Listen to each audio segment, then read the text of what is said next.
बोले बागेश्वर धाम सरकार की, पूज्य गुरुदेव भगवान सन्यासी बाबा की, गौ माता की, अन्नपूर्णा माई की जय माता दी। सर्वप्रथम हम आप सभी अपने स्थान पर खड़े रहेंगे, कोई बैठेगा नहीं, क्योंकि सर्वप्रथम हम आप सभी आज के तृतीय दिवस की मंगलमय पावन आरती में प्रवेश करेंगे। अभी को पावन अवसर पर आया का हमारा तृतीय दिवस है। धरती में काव्य शक्ति है और शक्ति से ही जीवन सरल होता है। आपसे प्रार्थना कीजिए कि आपके जीवन में जो भी कठिनाई है वो दूर हो जाए और आपके जीवन में माँ की कृपा बनी रहे, पूज्य गुरुदेव भगवान की कृपा बनी रहे, बागेश्वर माता की सरकार की कृपा बनी रहे। यह तिथि चल रहा है, जहाँ भगवान का दर्शन कीजिए, प्रतिमा लगाइए।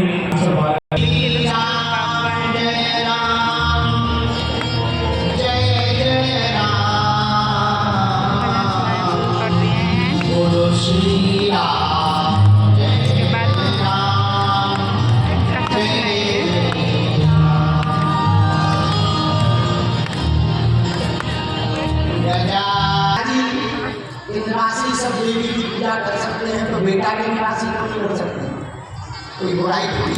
पैर तोड़ दे, जैसे ही रिश्तेदार आए उनकी ये बड़ी नाम, तो घर वालों की नजर रिश्तेदार पर कम लड़का पे जाती, क्योंकि वो भयंकर चंचल था।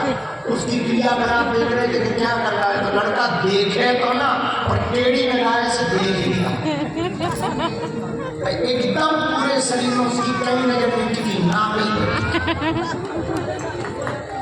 माता पिता इतने हैरान, हमने समझाया 4 दिन से, रुक जाओ, जाने के रिश्तेदार पाँव तोड़ देंगे इसके, हाथ तोड़ देंगे इसको, खाने बनाएंगे, बड़ा नालायक है। 4 दिन समझाया कि नाक मत देखना, तब तक पति साहब पत्नी बोली हम क्या करें, हमें बच्चों में नहीं मान रहा है, तो हम क्या करें। आप जल्दी घर से रिश्तेदार को भोजन कराया, जाने की भी आया, तो कहा कि चाय पी ली जाए, तो चाय लेकर के जैसे घरवाली बनने वाली उस दंपति की आई, लड़का बगल में बैठा, बेटी ने कहा ना कही। अब इतनी गुस्सा माँ को आई, इतनी गुस्सा आई कि जाने दो, 5 मिनट की तो बात है। अब वो रिश्तेदार भी देखे कि लड़का देख भी रहा पर टेढ़ी निकाल, लड़का मनी मनोरे सीधी देख भी नहीं सकते, रोक रखा है, वरना हम तो पूछ ही लेते कि ये इतनी क्यों। अब माता पिता बड़े हैरान, तो माता जी की अच्छा दिन रात वही दिमाग में था, माता जी के नाम नाम नाम नाम नाम नाम नाम नाम। जैसे ही चाय रखी और शक्कर ली, तुरंत बोली भाई साहब भोजन तो अच्छा था, बहुत अच्छा था, लो चाय पियो। अब आप बताओ हम आपकी नाक में कितनी शक्कर डालें।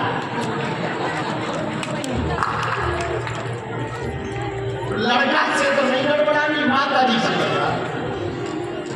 आप जब उन्हें ध्यान आया, अरे राम राम राम, रिश्तेदार का मुंह टेढ़ा हो गया, तो पति ने जोरदार चाटा मारा।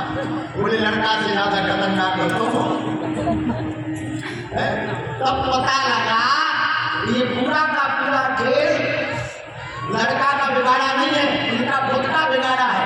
ये 4 दिन से नाक ही नाक रख रही। ऐसा कई बार होता है, जो बात तुम छिपाना चाहो तो लगे वो चल पता चलता है। लोग उसका चिंतन करते कि ये नहीं पता, बाकी सब पता नहीं, ये नहीं पता, बाकी सब पता नहीं, वो निकल ही जाती। इसलिए जो अंदर होगा वही तो बाहर निकलेगा। अंदर यदि भगवान की भक्ति होगी, भगवान की चर्चा होगी, तो स्वाभाविक रूप से बाहर भी भगवान की ही चर्चा होगी। इसलिए मन को भगवान की भक्ति में लगाना चाहिए। बोलो सीताराम, जोर से बोलो, और जोर से बोलो।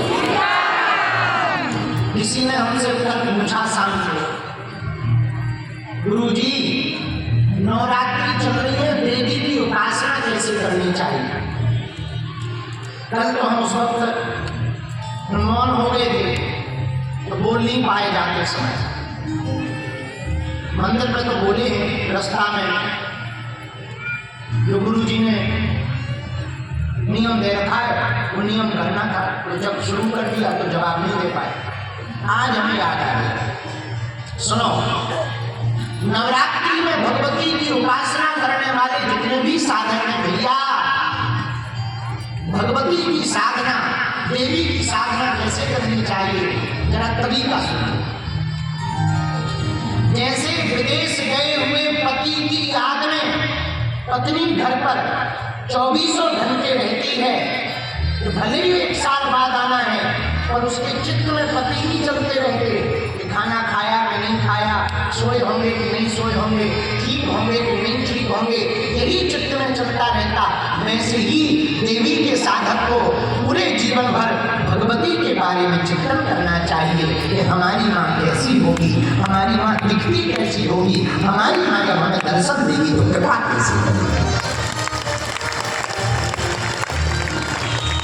जैसे प्रेम की प्रगाढ़ता में पड़े हुए प्रेमी और प्रेमिका एक दूसरे को स्मरण करते हैं, वैसे ही साधक को अपने आराध्य का स्मरण करना चाहिए। जैसे वन में घास चरने के लिए जब गाय जाती है तो चरती जरूर वन में है, घास जरूर खाती है, बड़े बड़े झुंड में रहती है, और चित्त में उसके बछड़ा ही रहता है कि हम जल्दी वापस चले जाएं, बछड़ा लभा रहा होगा। तो जैसे ही शाम वापस आती है पेड़ों की लकड़ियों को तोड़ती हुई वो बछड़ा के पास दौड़ी चली जाती है, वैसे ही साधक को अपनी आराधना की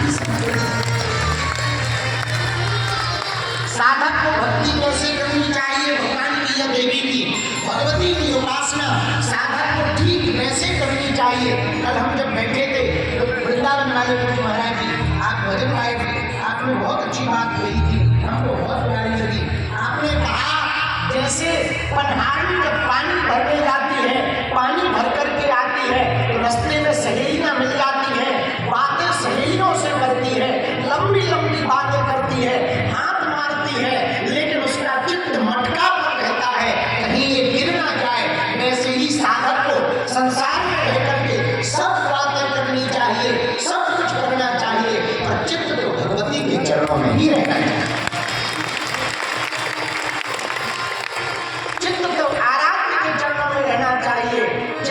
हमारा मन परमात्मा के ही भगवती के ही चरणों में रहना चाहिए। बोलो सीताराम, जोर से बोलो और जोर से बोलो। प्रश्न उठता है भैया भगवती मिलेगी कैसे? एक बात बताओ, बुरा न मान, एक बात हम कह रहे हैं, क्या तुमने कभी किसी नदी को पता पूछते देखा? किसी नदी ने कभी पता पूछा कि समुद्र कहाँ है? बोलो, जोर से बोलो। कुछ लोग हमारे पास आते, गुरुजी बताओ ये भगवान कितने दिन में मिलेंगे, कितने साल में मिलेंगे? खटरी के बल नटखटा मूसर चंदा। अरे भगवान की कोई डेट फिक्स हो तो मिले। एक आदमी नारद जी मिल गए रास्ते में, नारायण नारायण नारायण नारायण। आदमी बोला महाराज आप कौन हो? नारद जी बोले हम नारद जी हैं। जय हो महाराज। कहाँ जा रहे हैं? ब्रह्मलोक जा रहे हैं, विष्णु लोक जा रहे हैं। अरे वाह महाराज क्या कर रहे हो? चेला गुरुजी हम तो यहाँ पर भजन कर रहे, तपस्या कर रहे, भगवान श्री हरि नारायण बैकुंठ निवासी श्री विष्णु भगवान की पूजा कर रहे हैं। आप बैकुंठ जाओगे क्या? बोले बिल्कुल जाओगे। और तो कोई काम नहीं, एक काम हमारा है। बोलो क्या? महाराज भगवान विष्णु मिले तो पूछना, धरती पे अमुक अमुक नाम का व्यक्ति जंगल में पेड़ के नीचे तपस्या कर रहा है, उसको आप दर्शन कब दोगे? नारद जी बोले कोई बड़ी बात नहीं, पूछ लेंगे बता देंगे, जब आएंगे तब बता पाएंगे। आप कोई बात नहीं माना। 2-3 साल बीत गए, विष्णु भगवान के पास नारद जी गए, महाराज एक संदेशा है क्या? पृथ्वी लोक में अमुक अमुक नाम का व्यक्ति जंगल में अमुक पेड़ के नीचे तपस्या कर रहा है, उसको आप कितने दिन बाद दर्शन दोगे? विष्णु भगवान बोले जाके कह देना जितने पेड़ में पत्ते हैं उतने वर्ष बाद। नारद जी वापस आए, उसने फिर प्रणाम किया, महाराज की जय हो। नारद जी बोले मंगल हो मंगल हो। गुरु जी ने क्या, भगवान ने क्या कहा? महाराज कितने साल बाद दर्शन होंगे? बेटा पूछो ना तो ही बोली जाए, अरे नहीं बता महाराज, अरे बुरा लग जाएगा, तुम भजन अजन छोड़ दो। नहीं छोड़ेंगे महाराज, हम वचन दे रहे, आप बताओ तो, नाम ही दर्शन देंगे तो चलेगा। बेटा भगवान ने कहा जितने इस पेड़ में पत्ते हैं इतने वर्षों बाद दर्शन देंगे। इतना कहते ही वो नाचने लगा। नारद जी को लगा पगले आ गया है, दिमाग खराब हो गया, लगता है इसको अटैक आ गया है, लगता है सदमा लग गया है, पागल हो गया है। अब वो लगा नाचने, लगा जप करने, मंत्र जाप करने, जो मंत्र जप कर रहा था भयंकर जप करने लगा। और जैसे ही जप किया नारद जी खूब रोगे, पर वो रोगे चिल्लाए जप करे, नारद जी को लगा पूरा ही पगला हो गया। और देखते ही देखते भगवान विष्णु प्रकट हो गए। नारद जी का आप कौन? विष्णु भगवान बोले हम जिनसे तुम अभी मिल के आए। नारद जी बोले आप ठीक हो कि नहीं? भगवान विष्णु बोले क्यों? बोले वाह, आपने अभी थोड़ी देर पहले क्या कहा था कि भक्त से कह देना जितने पत्ते हैं उतने सालों बाद मिलेंगे, और आप तो मिनटों में ही प्रकट हो गए। भगवान बोले जिस हिसाब से ये उस वक्त भजन कर रहा था उस हिसाब से इतने साल लगते, लेकिन ये जो इसने अभी 2-4 घंटे में भजन किया तो हमें अभी आना था। आपको बात समझ आ गई? आ गई समझ? जोर से बोलो। मतलब क्या है? भगवान कब मिलेंगे? जब तुम्हारी आतुरता उत्सुकता भगवान को प्राप्त करने के लिए, जब तुम्हारे अंदर तड़पण बढ़ जाएगी, सोई परमात्मा तुमको प्राप्त हो जाएंगे। बोलो सीताराम। जोर से बोलो, और जोर से बोलो, और जोर से बोलो। एक बात, हाँ ठीक है, सुन दो ना। एक बात,